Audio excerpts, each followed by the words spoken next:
Hey everyone, welcome back for another deep dive. Today we're going to be talking all about Formula One. Yeah. Specifically, some really interesting shakeups that are happening over at Haas. Big changes. Yeah, and we've got a really cool article here from AS.com that kind of lays it all out. Yeah, it's a really good one. And get this, it actually involves a historic first for women in the sport. Yeah. I don't want to spoil it just yet, Right. but trust me, it's big. Huge. Yeah. So it's exciting. I think what's really interesting here is this isn't just sort of your typical shuffling of staff, you know? Right. It seems like they're taking a really strategic approach to this and really trying to inject some new energy, some new perspectives into the team. Totally. Okay, so the headline news here is that Laura Mueller has been promoted to Esteban Ocon's race engineer.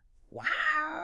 Now, for those of you who might not live and breathe F1, that might not sound like a huge deal, but seriously, folks, this is massive. This is absolutely groundbreaking. I mean, Mueller is the first woman in F1 history to hold this position. Wow. And we can't really overstate the importance of the race engineer role. I mean, they are the critical link between the driver and the entire team, both during the race and in all the prep work, leading up to it. Right. Data analysis, strategy, communication, it all flows through the race engineer. It's almost like they're the conductor of an orchestra. Yeah. But instead of, violins and cellos, they're dealing with this, high speed, super sophisticated racing machine. Yeah, it's a crazy job. And all of this is happening, under the leadership of Haas's team principal, AYAO Komatsu. Of course.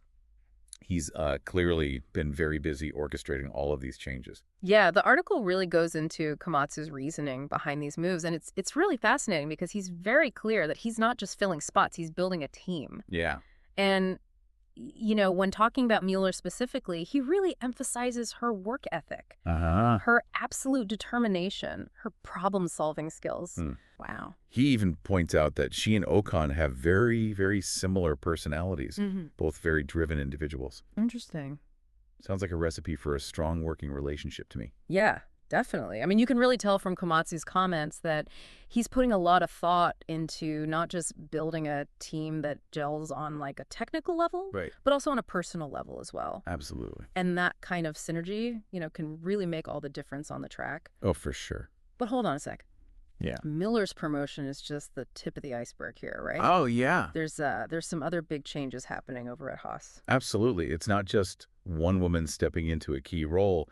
The article also mentions CRIDELICH joining Haas as head of strategy. Wow. And she's no stranger to these high-pressure environments, coming from racing bulls. Right. Could this be the start of a trend? Are we going to see more women taking on, leadership roles in F1? I think it's something to keep an eye on for sure. And Komatsu makes it very clear in the article that, these appointments weren't about filling quotas or checking boxes. Right. He really emphasizes that this is all about maximizing performance, regardless of gender or nationality. Absolutely. It's about getting the best people in the right positions. It's about merit. And that's what any team should be striving for, right? 100%. Couldn't agree more. But we can't forget about all the other personnel moves happening at Haas, right? I mean, they've got their new driver, Oliver Bierman, who's getting a new race engineer, Ronan O'Hare. And then Mark Lowe, a familiar face, is returning to Haas as sporting director. So it seems like Komatsu is really shaking things up. It seems that way, yeah. Big changes. Okay, well, hold on a sec. This is where it gets really interesting. The article mentions Francesco Nenci joining as chief race engineer. Okay. A position that has been vacant for a whole year. Wow. Nenci, that name rings a bell. Yeah, he's got a pretty impressive track record. Yeah. Sauber Toyota in F1, even Audi in the Dakar Rally. Wow. This guy has seen it all. So we've got a new driver and race engineer, pairing a new head of strategy, a returning sporting director, and a chief race engineer with a ton of experience. What's the common thread here? What's Komatsu's end game with all these changes? Well, the article really highlights that Komatsu is laser-focused on improving Haas's performance, specifically what they call trackside operations. Okay. It seems like that was a weak point for them last season. Yeah, the article even quotes Komatsu saying that Haas should have finished 6th in the World Championship, but ultimately ended up 7th behind Alpine. Right. Because of missed opportunities. Missed opportunities. It's like he's saying We've got the potential now. Let's make it happen. Yeah, he's definitely sending a clear message. No more missed opportunities. He's identified the areas that need improvement, and he's taking decisive action. This isn't tinkering around the edges. This is a full-on revamp. Right. It'll be fascinating to see how it plays out on the track. So we've got a brand new team structure at Haas. Yeah. A mix of seasoned veterans and fresh faces, all under the direction of a team principal who's determined to shake things up and move the team forward. But the big question is, will it work? That's what we're going to be digging into next. We're going to be breaking down what these changes mean for Haas, how these individual roles fit into the bigger picture, and what it all could mean for their performance in the upcoming season. So stay with us. Stay tuned. All right, so let's really break down some of these changes and really get into the nitty-gritty of what they mean for Haas. Okay. First up, let's revisit the race engineer position. Okay. You know, it's about so much more than just technical knowledge. Right. You need someone who can really build a strong relationship with the driver, understand their nuances, and be able to kind of translate that into actionable strategies. Yeah, it's almost like there's a sports psychologist element to it as well. Right. Because during a race, you know, the driver's under immense pressure. Right. And the race engineer needs to keep them calm, focused, and making smart decisions. Yeah. They're almost like a coach in the heat of the moment. Exactly. And remember, the race engineer is also the main conduit between the driver and the rest of the team. Right. So that includes the mechanics, the strategists, even the team principal. Wow. It's a high-stakes communication hub. So they need to be excellent communicators. Oh, yeah. Able to explain complex technical information, you know, clearly and concisely. Right. Both to the driver in the car and to the team, you know, in the pit lane. Exactly. Talk about a demanding job. It really is. It's a high-pressure, multifaceted role that requires this unique blend of technical expertise, communication skills, people management. Right. And from what Komatsu said in the article, you know, it seems like Laura Mueller has all those qualities in spades. Yeah, he specifically mentioned her tenacity and her problem-solving abilities. When she encounters an issue, she doesn't just scratch the surface, you know. She digs deep to understand the root cause. Yeah. And explores every possible solution. And that's crucial in a sport where every 10th of a second counts.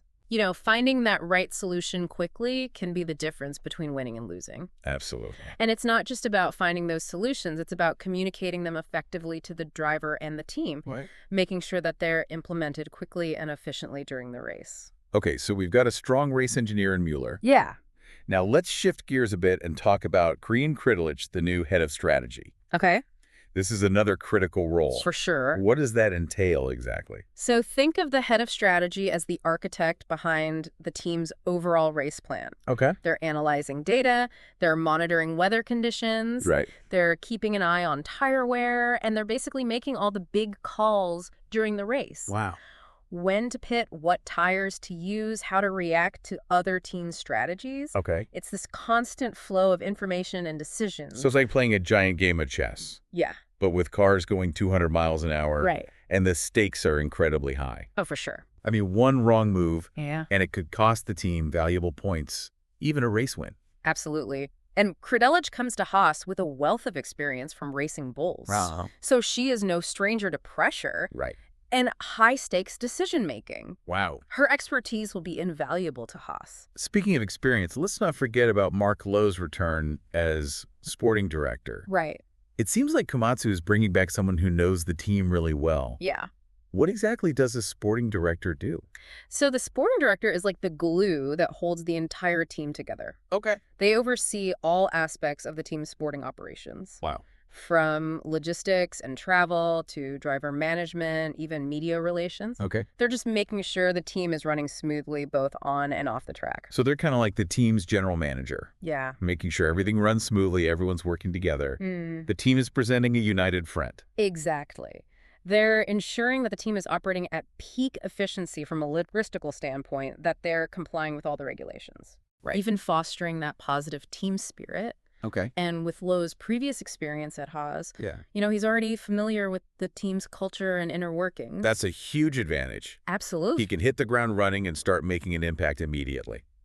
No learning curve needed. Exactly. And then there's Francesco Nenci, the new chief race engineer. Right. This is the guy with the super impressive resume. Yeah, Sauber Toyota, the Dakar Rally. I mean, Nenci has a diverse and impressive background. Wow. As chief race engineer, he'll be overseeing the work of all the individual race engineers, Okay. ensuring consistency and best practices across the team. Gotcha. Think of him as like the mentor to the other race engineers, Right. sharing his wisdom and experience. It's like having a master conductor leading a whole orchestra of talented musicians. Yeah. He's bringing this wealth of knowledge from different teams and even different motorsports disciplines. That could be really valuable for Haas. Absolutely. It's a fresh perspective that could lead to some innovative approaches. Right. But the big question is, how will all these changes affect Haas's performance on the track? Right. Will this new dream team that Komatsu has assembled actually translate into faster lap times, more points, maybe even some podium finishes? That's what we'll be exploring next. We're going to delve into Komatsu's vision for Haas, analyze how these individual changes fit into that bigger picture, and examine what it all means for their chances in the upcoming season. Buckle up. It's about to get interesting. All right, so we've really kind of dissected Haas's new team structure here. And it's clear that Komatsu is making some really bold moves. Big time. But what's the driving force behind all this? What is his vision for Haas in this upcoming season? Well, the article really emphasizes his frustration with their 7th place finish last year. You know, he believes they underperformed, that trackside operations were a major weakness, and that they missed opportunities to score valuable points. You know, it's like he's drawing a line in the sand, like no more settling for mediocrity. He's not mincing words, that's for sure. Nope. He's set a high bar for the team, and he's brought in a whole new crew to help them reach it. Yeah. But it's not just about personnel changes, is it? There's a bigger picture here. Oh, absolutely.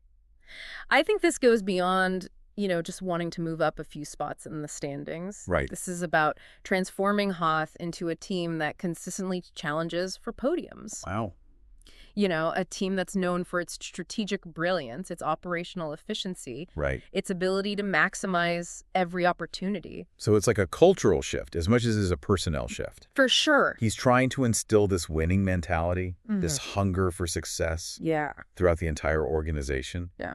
But how does he plan to achieve that? Well, think about the individuals he's brought in. You know, we've got Laura Mueller with her relentless problem-solving skills. CRIDELICH with that strategic mind honed at racing bulls. Mark Lowe providing that steady hand and deep understanding of the team. And then Francesco Nenci bringing a wealth of experience from multiple teams and disciplines. It's like he's assembled a puzzle. With each piece, you know, bringing this unique skill set and perspective to the table. Totally. But will all those pieces fit together and create a winning picture?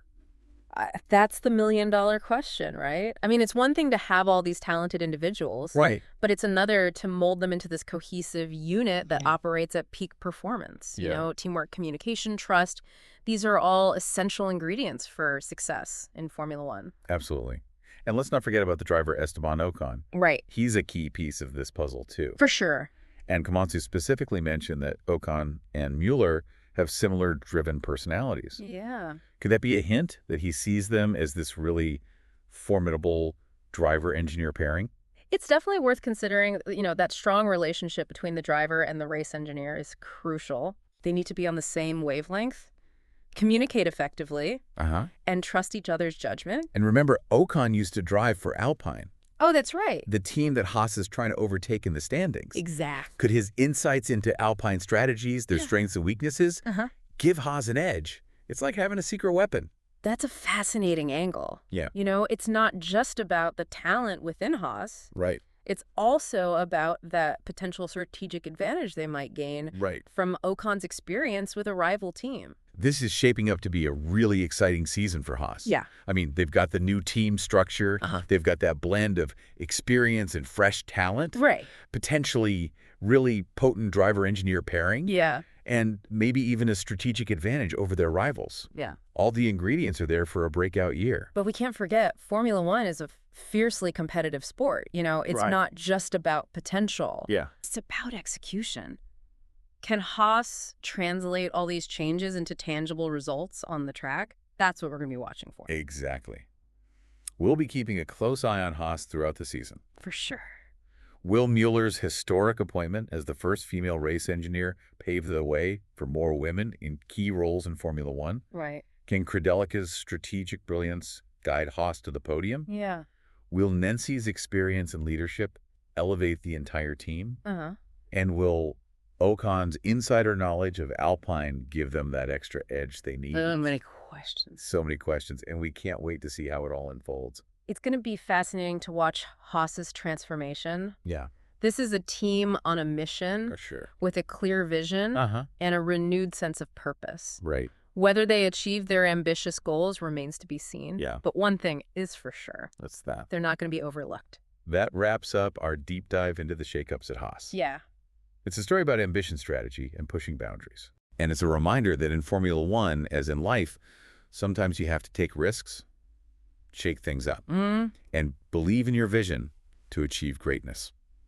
Thanks for joining us on this deep dive. We'll catch you next time for another insightful look at the world around us. See ya.